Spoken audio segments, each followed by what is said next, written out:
Magandang gabi sa bawat isa. Muli, devotional recap tayo. Ngayon, at bukas ng gabi tayo mag-devotion. Isaiah chapter 9 na tayo, bukas po ng gabi. At ngayon ay pabalikan ko lang tong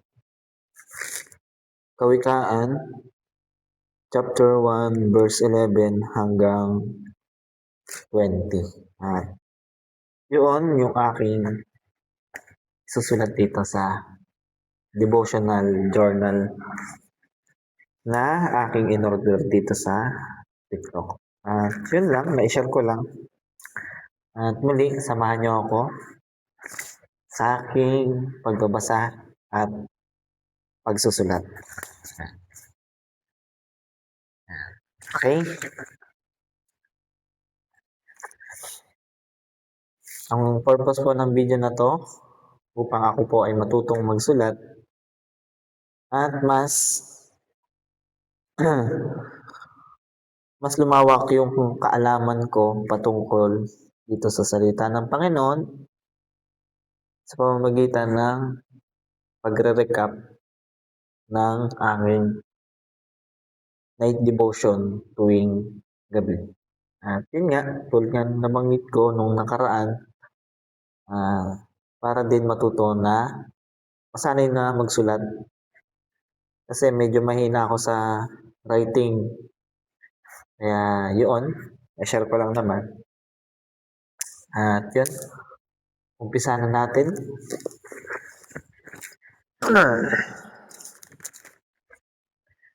Chapter 11, Kawikaan, chapter 1, verse 11. Kung sabihin nilang halika't tayo ay mag-aabang bilang katuway, duluhungin ang mga walang malay.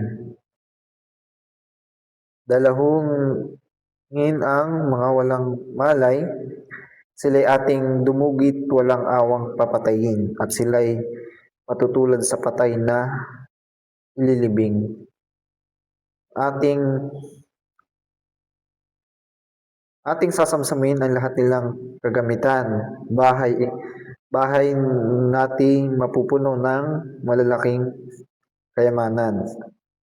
Halika at sa amin, ikaw nga ay sumama, lahat ng masasamsam bibigyan ang bawat isa. Aking anak, sa kanila ay iwasan mong makisama, umiba ka ng landas. Ang landas mo, papalayo sa kanila. Ang lagi nilang hangad gumawa ng kasamaan, sa tuwing na ang bisig ay nakahanda sa pagpatay. Sa pag-uumang ng bitag ay walang mangyayari kung nakikita ng ibon na nais mo siyang mahuli.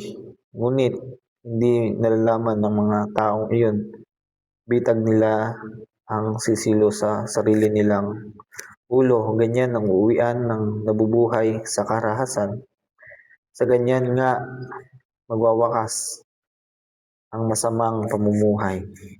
Karunungan ay umaalingaw sa mataong lansangan, tinig niya'y nangingibabaw sa pamilihan.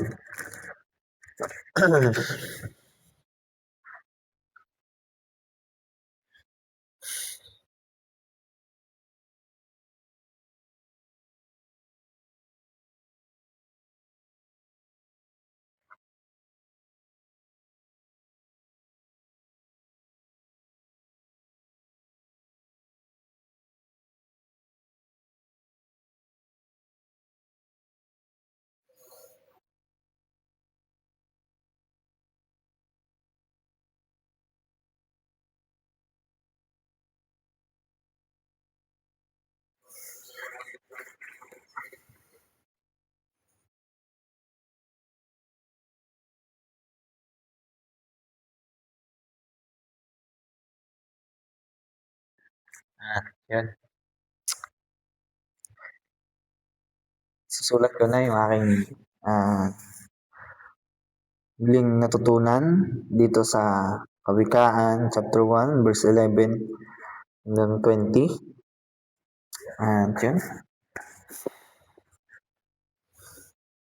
Lagyan ko lang muna ng date.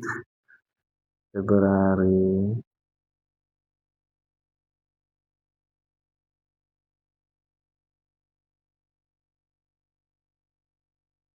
20. At ang inilagay ko dito na aking natutunan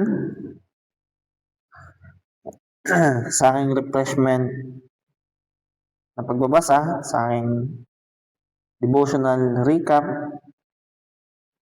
na mag-refresh sa aking isip ay itong Kawikaan verse 11.